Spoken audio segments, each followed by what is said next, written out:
Nah saudara, kita perhatikan baik-baik. Orang yang hidup menuruti hawa nafsunya berjuang untuk mengenal Tuhan, karena mereka terbiasa hidup dengan panca indera. Mereka tidak lihat Tuhan, mereka tidak kenal Tuhan. Ya, mereka tidak pernah rasa Tuhan itu, saudaraku. Ya, karena mereka selalu berjalan dengan perasaan, dengan panca inderanya. Mereka pikir, ya, kalau enak makan, enak tinggal, punya rumah banyak, punya kekayaan banyak, itulah Tuhan bagi mereka. Itulah hidup mereka, dikuasai nafsu. Untuk apa lagi Tuhan? Kalau semuanya sudah punya, mereka berkata.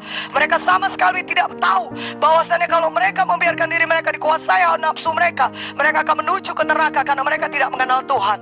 Karena itu saudaraku, saudara sungguh-sungguh melayani orang yang demikian dalam sidang kita. Jangan kita biarkan berlalu begitu saja.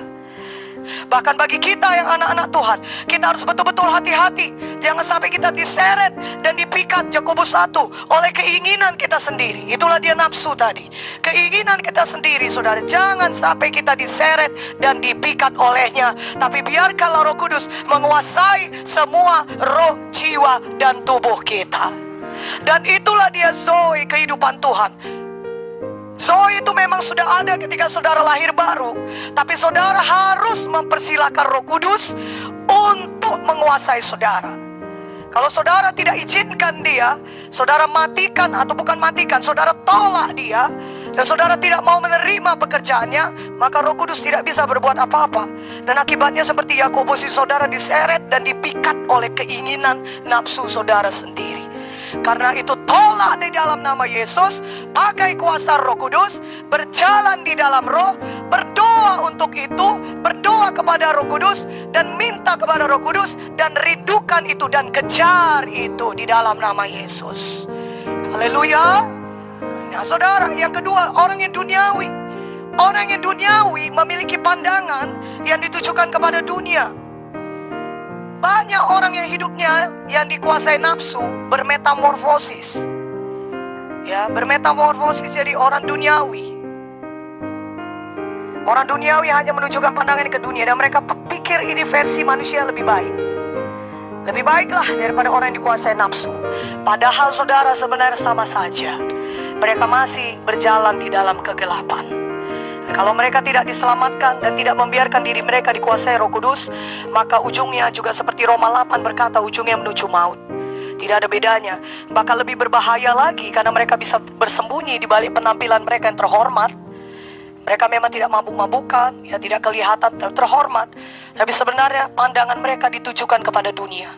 Bagaimana menjadi lebih kaya, bagaimana lebih mengejar kesenangan, ya, secara terhormat. Bagaimana memiliki kekayaan lebih banyak, bagaimana lebih dihormati orang, kedudukannya lebih tinggi. Dunia, semuanya dunia, untuk dunia ini saja. Tapi sebenarnya tidak pernah memikirkan mengenai kekekalan. Saudaraku, kadang-kadang orang berhenti sampai di sini saja. Mereka memang berubah, tapi bermetamorfosis dari orang yang dikuasai nafsu sampai orang yang duniawi saja.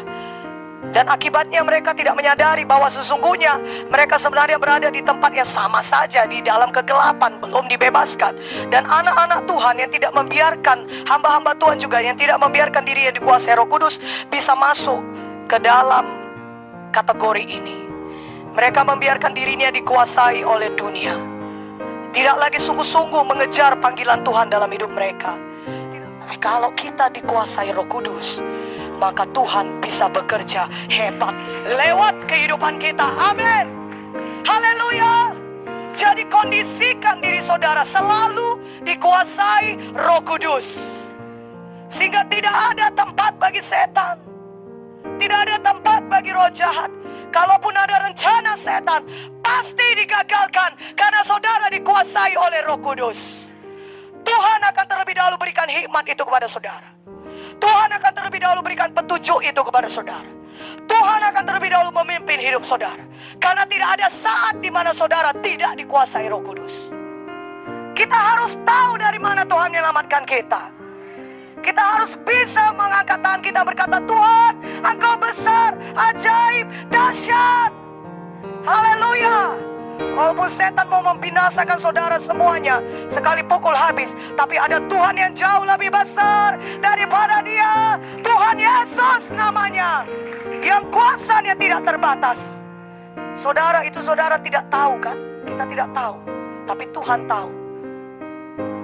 Kalau kita membiarkan diri kita dikuasai Roh Kudus, maka mujizat bisa jadi dalam hidup kita. Haleluya. Haleluya.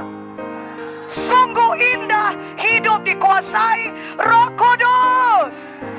Sungguh ajaib hidup yang dikuasai Roh Kudus.